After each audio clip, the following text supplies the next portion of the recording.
from the Amud from Shabbos as well as Sunday, the 7th and 8th days of the month of Teves. And we left off at the on Erev Shabbos at the top of Pei Aleph Amud Beis, 5 lines or so from the top of the Amud, where the Gemara is finally dealing with a question that we have already almost preempted the answer to, which is the makar for this idea that Tumas Tahim is dealt with by the Tzitzvin, that Tumas Tahim is not going to be a problem for Nazir and for the Isa Pesach. Person bring his current Pesach. Says the Gemara as follows: Tumas Tahim gufa heichik siva. What is the makar for this din of Tumas Tahim?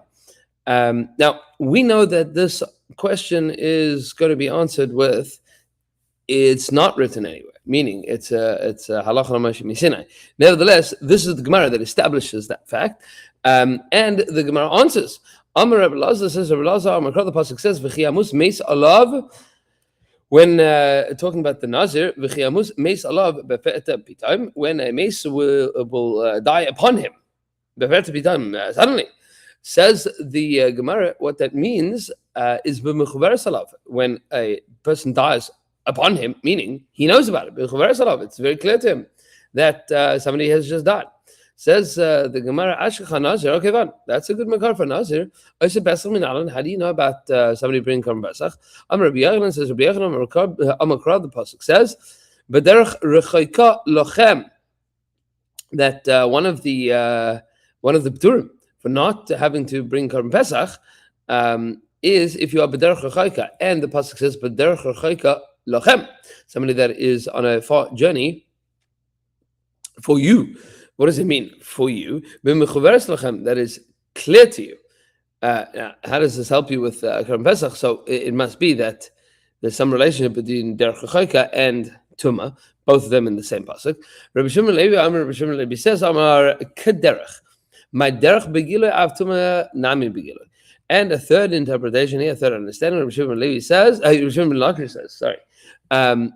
The word says b'derech rechaika lachem kederech ma derech begiloi, just like a derech is out in the open.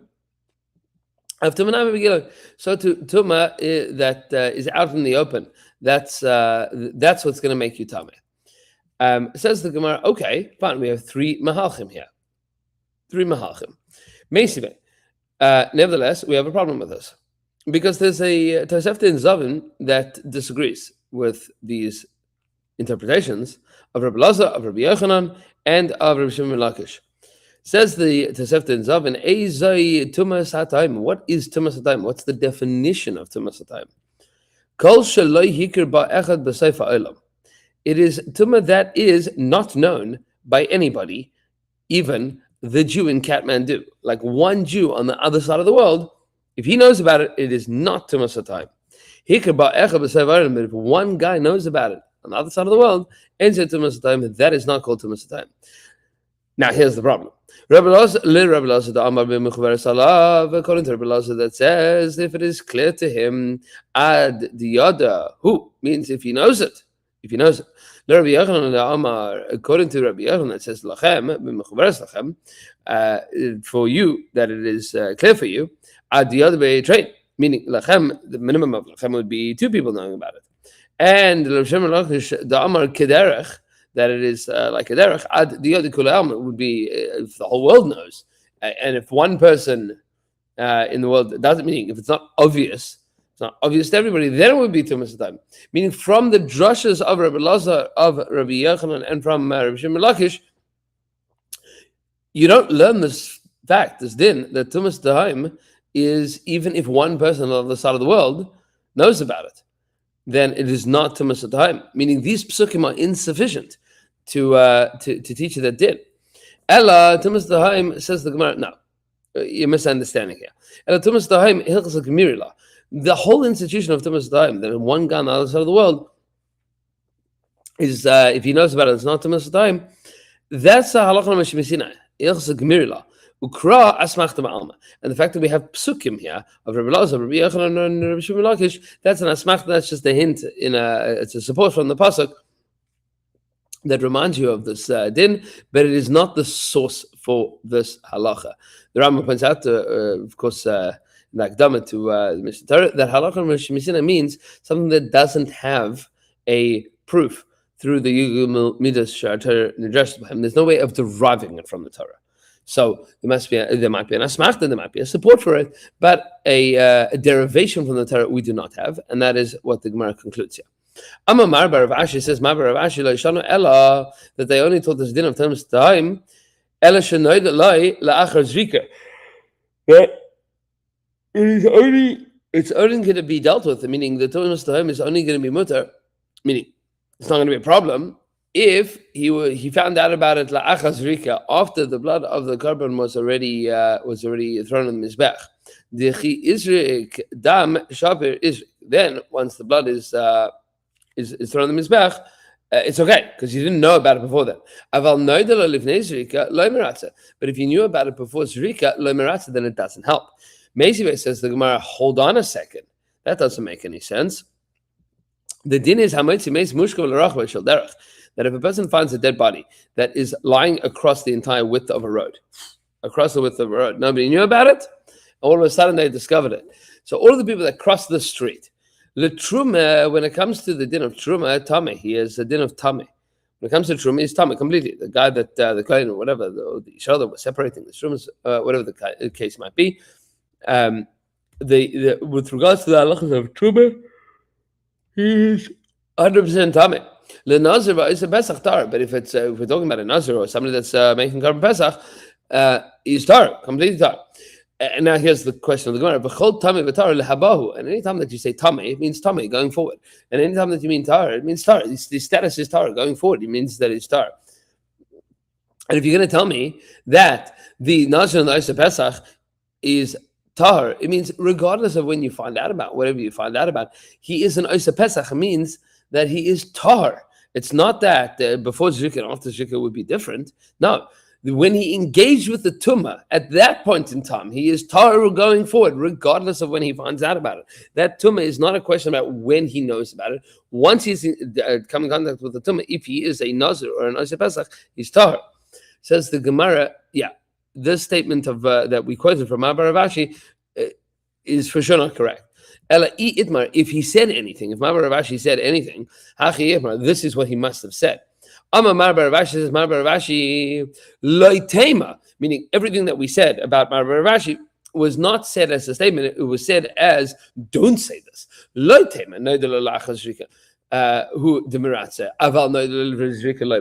don't say that if you found out about the tumah after the zrika, it's okay, but if you found out about it beforehand, it wouldn't be okay. Even if you found out about it before the zrika, it would be meratza as well. Says the Gemara, okay, we've just discussed this din of a mace that is stretched across the road. What exactly is this din about? Gufa, let's investigate this halacha. If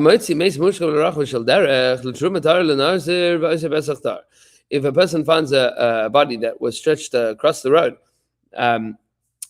everybody that crossed it, if they were engaging with truma, they are tameh. With regards to Nazir and Oseh Pesach, they're going to be tahar. But where do we say such a din?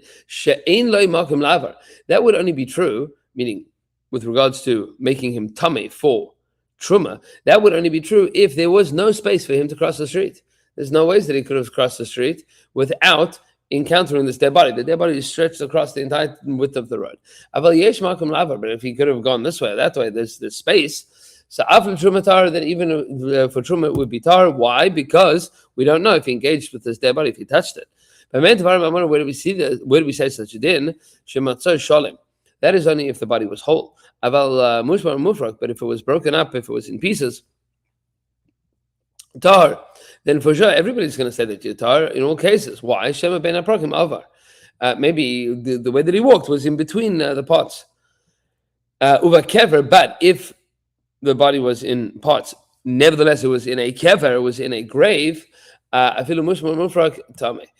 even if it was broken, if the body was in bits and pieces, then It's going to be tamim because the kever is going to the grave is going to join the whole thing together. And Rashi points out here that is a din mid'oraisa. That we learn in Parshas Chukas that if a person touches their body or a kever, the other kever, the area inside of the kever is going to all make a space that is tameh. But where do we say such a din? This is only true if you are walking by foot. Aval ta'an or rachov, but if a person is carrying a big burden, or is riding on something, tame is going to be tame. Why? But because if you are carrying, if you are walking by foot, it's possible that you would miss the parts of the body, and you wouldn't make an oil on top of it. Meaning you're just one person, so you might miss making an oil. Avaltan, but if you're carrying something, you have an umbrella, right? A rachov, or you are riding on a wagon, then it would be impossible. Meaning it's impossible that you don't either touch it or make an oil on top of it.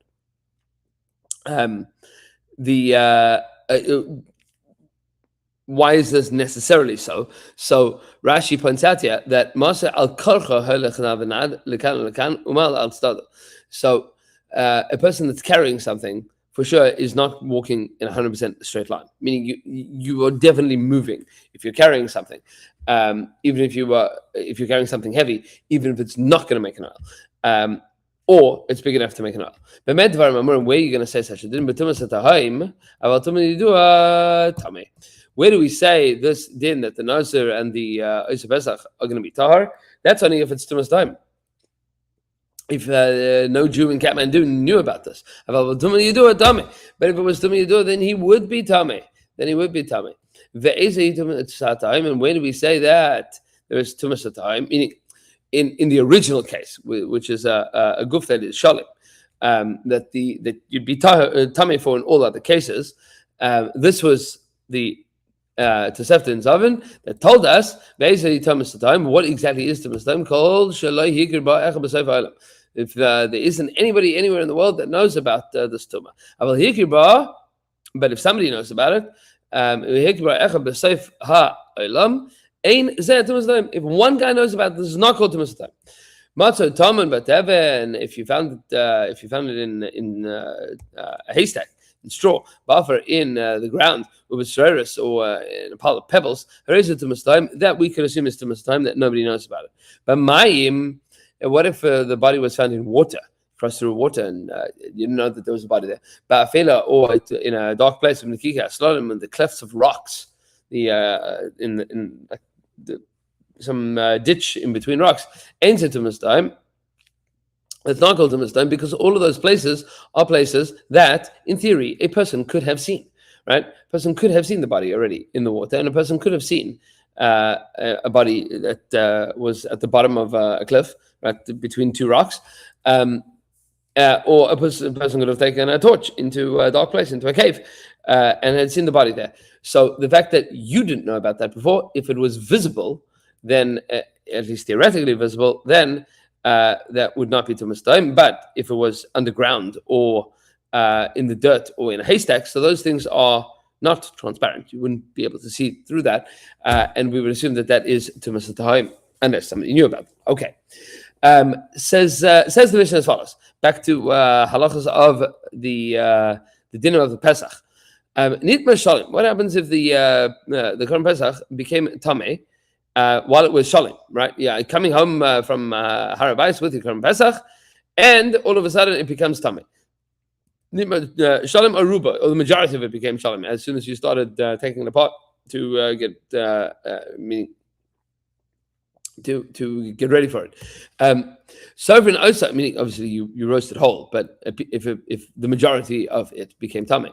Sovereign osa of bira, the halacha is that you have to bring it back to the Beis Hamikdash and burn it by the bira. The bira means the Beis Hamikdash on Har HaBayis. And they would use the wood of the pile. What exactly is the pile? So this is wood that is supposed to be used on the mizbech, meaning it's mizbech wood. It's obviously not on the mizbech at this point in time.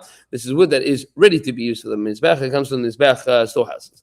Nitma mi'utai, but if a little bit, if a small piece of it, the kazayas that you got on your plate became tameh, va'anosar, and any piece of Korban Pesach that is left over until the morning, so if an osai bechatzarosem oy begagosem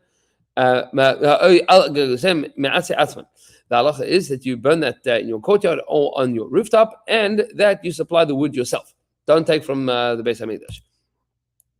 Then says the Mishnah, an interesting din. The stingy people, the misers, they burn it in front of the bira, meaning they don't have to burn it on their roof or on their chutzah from their own wood. Why? So that, and this was a specific dispensation that the Chachamim instituted, that it was mutter for them to bring it in front of the bira, so that they could use wood that belonged to the Beis Hamikdash, and that wasn't me'ilah. The Chachamim, when they built in the dedication of the wood for the maracha, it included to be able to burn the Korban Pesach that became tummy whole, or the majority of it, or that misers should be able to use it so as not to violate the issur of tameh and nosar. Okay, and we'll deal with these dinim in a couple of moments. But the Gemara now asks a fascinating question. My timer, what is the reason that you have to burn, meaning nidma shalom or rubai sofen osel livnei abir? Why do you have to come to the Beis Hamikdash to burn it? Why can't you burn that in your backyard? Rabbi Yossi bar Chanina says, Rabbi Yossi bar Chanina kedei levaishon, public shaming that a person that allowed their korban to become tamei, oy vavoy, come back to the Beis Hamikdash and burn it in public. That's public shaming, and that should incentivize people not to mess it up, not to make this kind of mistake again. We'll discuss some of the parameters of this in a bit. What happens if nitmim mi'utai, says the Gemara, nitmim mi'utai, if a small percentage of it became tamei, v'raminu. So we said we have to bring that back to the Beis Hamikdash. You don't have to bring it back to the Beis Hamikdash. You have to burn that in your backyard. V'raminu, we asked the Kash about this. This is the price that we saw already 20-ish dapim ago. Says the Gemara, v'chein mi sheyatzim Yerushalayim v'nizkar sheyesh bi yadav basar kodesh. Somebody that is leaving Yerushalayim and remembers that he has basar kodesh, im avar tzayfim, if he has already passed har tzayfim out scopus, tzayfim b'mgamed, then he burns it where he is. V'im lav, and if not, chayz v'tzayfim livnei abira, that's when he has to go back and burn it in front of the Beis Hamikdash. Me'atzah maracha, using the wood of the maracha. What does this imply? That even a small percentage is burnt in front of the bira, me'atzah maracha, that even a little bit is burnt by the Beis Hamikdash. What do you mean that you can burn that in your backyard? Rav Chama bar Ukva, top of page base Amud Aleph, second line. Rav Chama bar Ukva, lo kasha, says Rav Chama bar Ukva, lo kasha.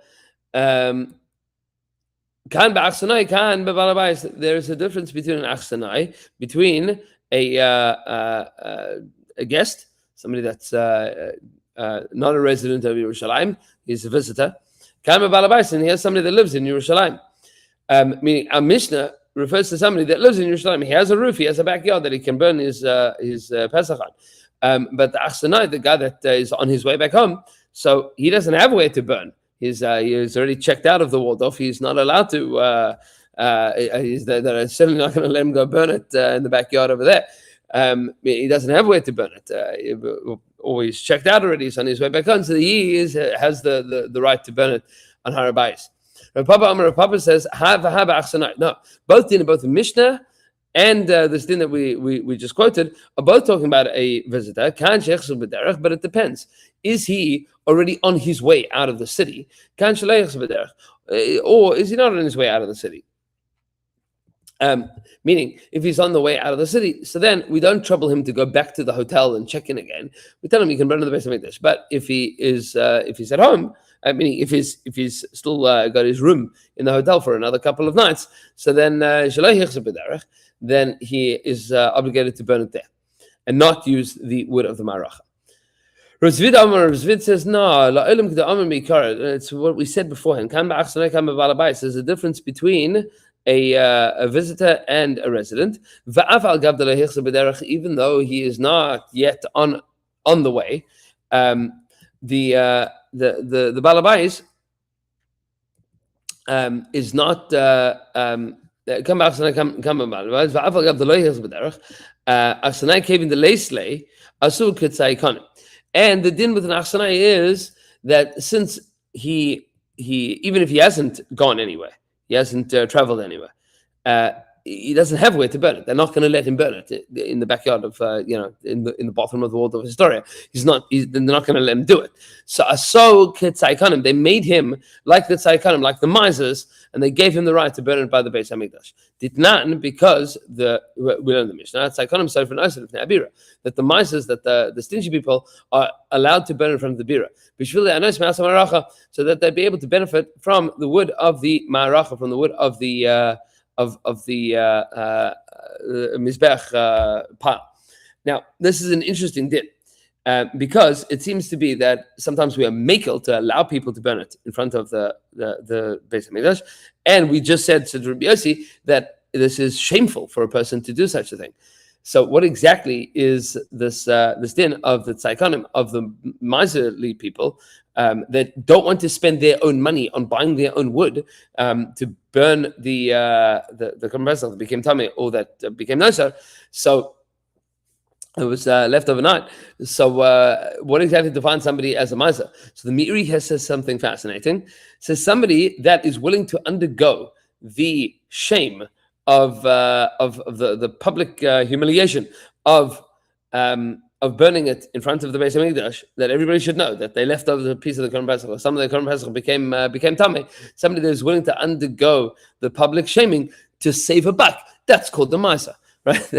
That's the definition of a shnar. He doesn't want to spend his own money on this. He's happy to undergo the shame of people knowing that he was assumingly negligent with his Korban Pesach. He's not ashamed that people should know that his Korban Pesach became tummy or noser.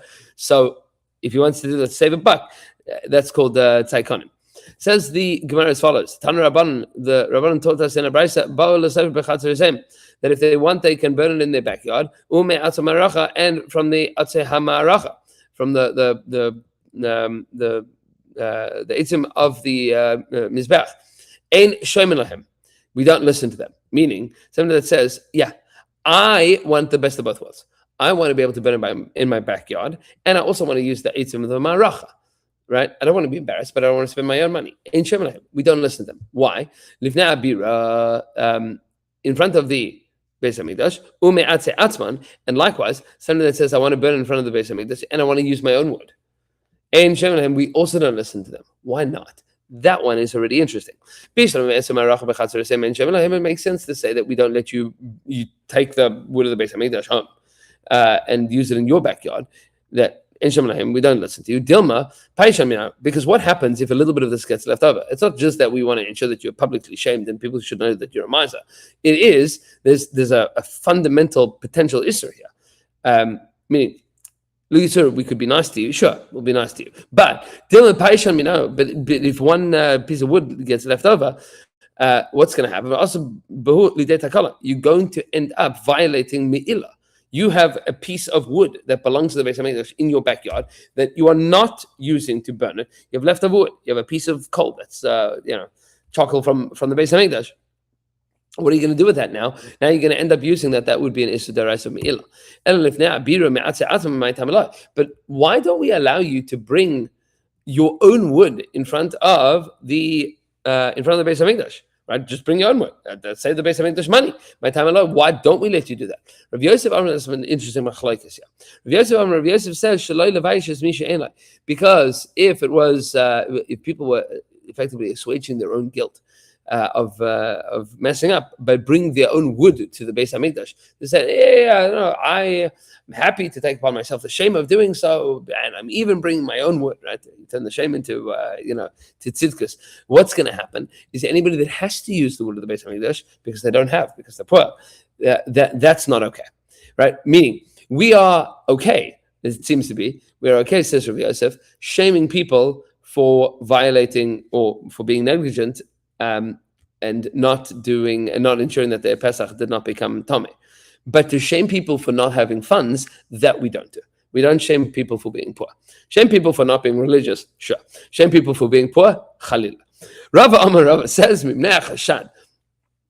What are we worried about here? We are worried not about shaming poor people. What we are worried about is maris ayin. What we're worried about is people are going to start thinking suspiciously of you. Why? Because you're going to bring your wood to Harabais, you're going to burn your Korban Pesach, then what's left over you're going to take home with you. And what are people going to say? Look at that guy. He came. He was negligent about his carbon and burnt it in front of the Beis Hamikdash. And then he stole the wood. He stole the wood, the leftover wood. He slipped into his bag. He took it home. So what's the difference between Rav Yosef's opinion and Rava's opinion? My Beinayo says the Gemara. There is actually a nafkamina between these two opinions. The Aisikani vechar yusa. The nafkamina would be, what happens if a person brought their own reeds or dried branches, charusa, stuff that's not good wood. It wouldn't be allowed on the mizbech. Meaning, and then you wanted to take that home. According to Rava, there would be no problem. There's no chashad. According to Rav Yosef, there still would be a chashad. I mean, there still would be a problem because it's going to embarrass poor people that can't bring their own wood.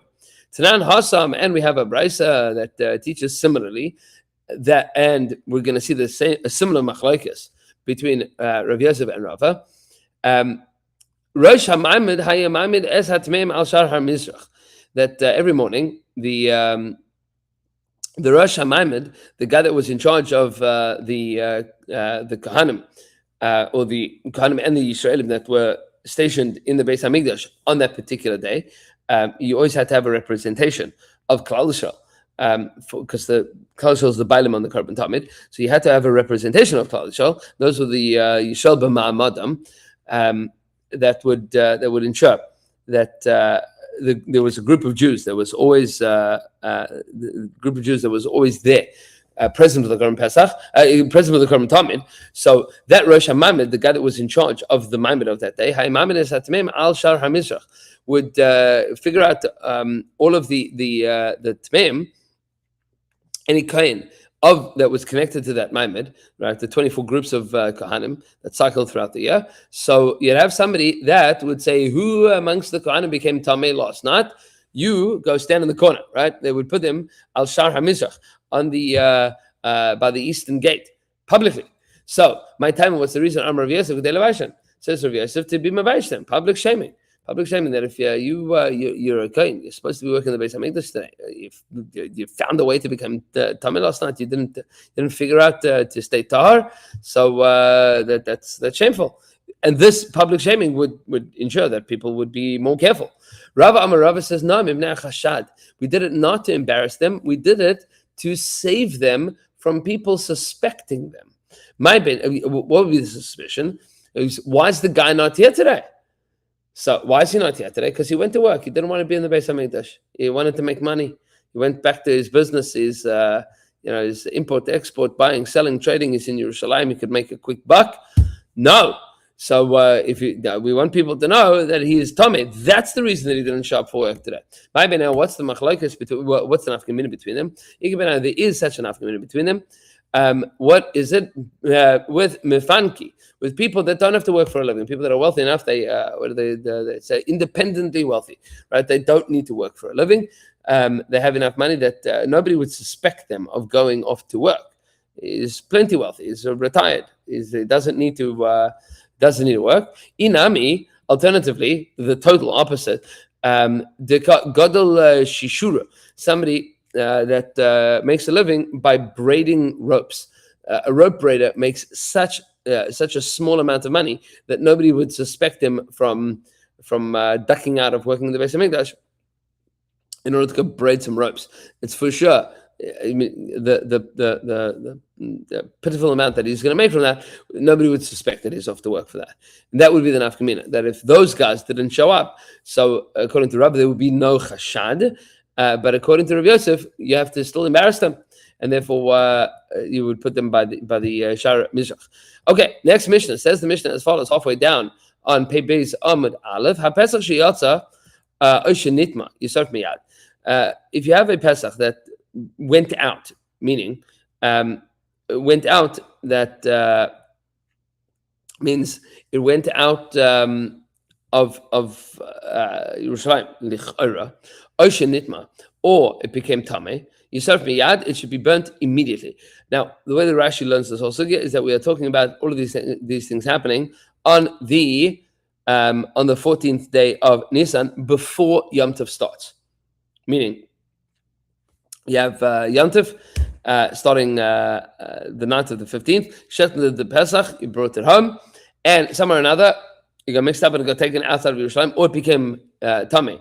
So in both of those cases, Yisar miyad, it should be burnt immediately. And we'll just point out that the Ran has a whole different mahalach in this. So yeah, that Pesach sheyatza means that it left the bais that it's supposed to be eaten, because the halacha is on Pesach night that you are not allowed to take the Korban Pesach out of the bais. Bais echad yachel, it has to be eaten in one home, and you're not allowed to take it out of that bais. So that's how he learns the sugya, but we'll go with Rashi for the moment.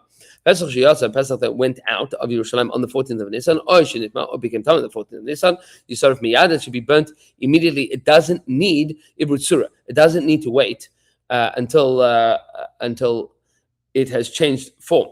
Now, this is important to point out, because if you have to wait until it changes form, then it would have to wait until the 15th, which is Yom Tov. But you cannot burn on the 15th, because you don't burn tameh noiser or apostle on the on a Yom Tov itself. That would be a violation of Yom Tov. There's no reason to do so, and therefore would have to wait until the 16th. But nitmu abalim, says the Mishnah, if the owners became tameh, oshe mesu, or they died, and now there's nobody to eat this Pesach anymore, to uber tzura. So now the Pesach has to have uber tzura. It has to have its form changed, because it doesn't have an inherent psul. There's nothing wrong with it. The problem is that it doesn't have anybody to eat it, because the balim are the tameh, or they died. So Yisarif b'shisha asar, and then it has to be burnt on the 16th again, because it can't be burnt on the 15th. It has to be burnt on the 16th. Rabbi Yochanan ben Breka Omer, and it's an interesting question. If the owners died, so who is responsible for burning it? But meaning, if they're tameh, fine, we know who is responsible. It would be them. But if they died, who's going to be responsible? Rabbi Yochanan ben Breka says, Yisarif miyad. He disagrees. He says this one should burn. It should be burnt immediately. Why? Because it doesn't have anybody to eat it, and therefore it doesn't need it with surah. What exactly does that mean? Does that now mean that this is inherent psul? We'll get to that. Bish Lama says the Gemara tameh. Tameh makes sense. Tameh makes sense. What do you mean tameh makes sense? That it should be burnt. Why? See, the pasuk says, the basa that touches anything tameh lo yachel, it cannot be eaten, but ish yisarif has to be burnt. It has to be burnt. How do you know that if it left the city, it also needs to be burnt? Dirsiv. Now we're going to have a long limit here. Dirsiv. In the context of this pasuk is with regards to the seir of Rosh Chodesh that was brought on the day of the inauguration of the Mishkan, on the day of the first day of Nisan, the day that Nachshon ben Aminadav brought his korban, and the day that Nadav and Avihu went into the Mishkan with an Eish Zara and they died. So that was Rosh Chodesh, and Aaron had brought the seir of Rosh Chodesh, the seir chasas of Rosh Chodesh, and then didn't eat it. Didn't eat it because he held that he was an oinen, and an oinen should not be able to eat from the korban, and he burnt it instead.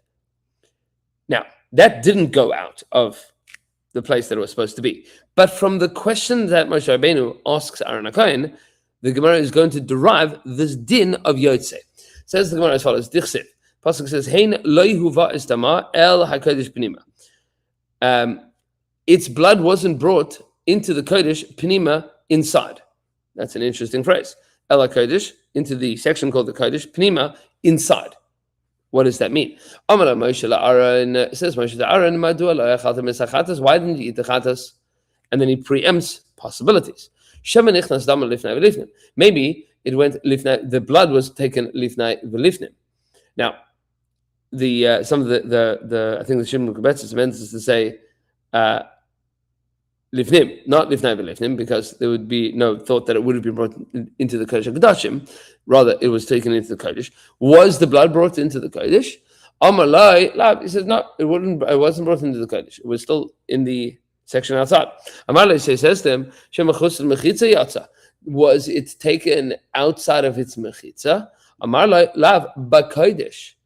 That's what b'kodesh means. Meaning, hey lohuvas dama, was his blood taken somewhere else? El hakodesh was it was taken outside. No, he says it was taken to the kodesh. B'kodesh haisa. Amar la b'kodesh haisa. If it was in the kodesh, hey lohuvas dama el hakodesh b'nima. It wasn't taken into the kodesh. Madua lo.